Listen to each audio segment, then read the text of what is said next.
Kā mācību platformā skolo.lv izveidot interaktīvā satura H5P aktivitāti ievelc vārdus jeb drag the words? Labdien, skolotāji!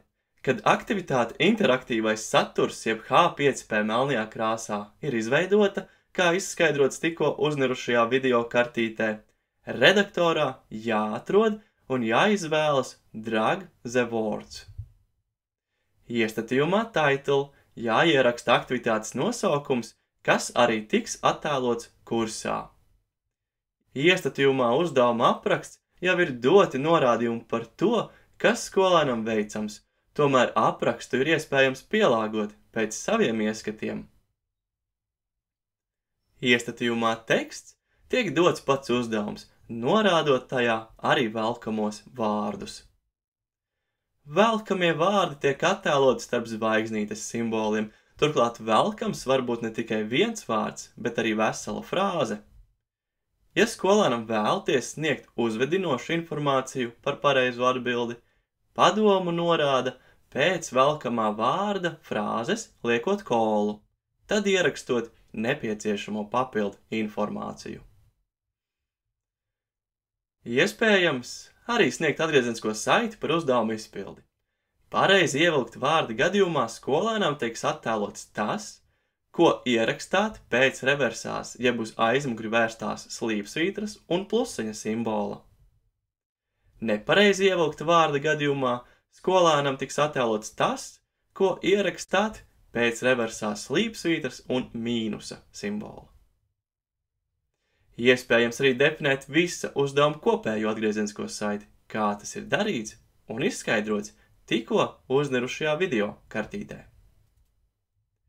Kad uzdevums sagatavots, jāritina līdz lapas lejai un jāizvēlas saglabāt un parādīt. Lūk, velkamie vārdi tiek attēloti lapas labajā pusē, bet teksts kreisajā. Ja tika norādīta paskaidrojoša informācija, to ir iespējams izvērst, izvēloties attiecīgo informācijas ikonu. Kad vārdi ievilkti, jāizvēlas zilā poga pārbaudīt. Atgriezeniskās saites sadaļā parādās attiecīgā individuālā atsauksme. Zemāk tiek attēlot iegūtie punkti. Skolēnam ir arī iespējams apskatīt pareizās atbildes, izvēloties parādīt risinājumu. Tāpat uzdevumu iespējams izpildīt atkārtoti, izvēloties mēģināt vēlreiz. Ja gadījumā vēlaties mainīt šo aktivitātes uzvedību, aktivitātes navigācijas joslā jāizvēlas iestatījumi. Tad redaktorā jāizvērš sadaļu uzvedības iestatījumi.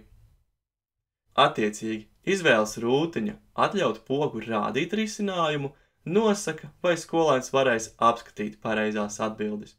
Turpretim, iestatījums atļaut pogu mēģināt vēlreiz nosaka, vai skolēns uzdevumu varēs pildīt atkārtoti.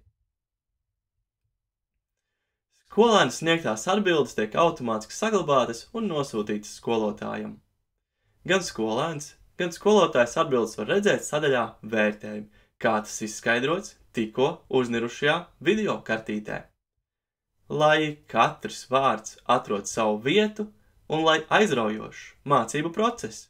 Paldies, ka noskatījāties šo video!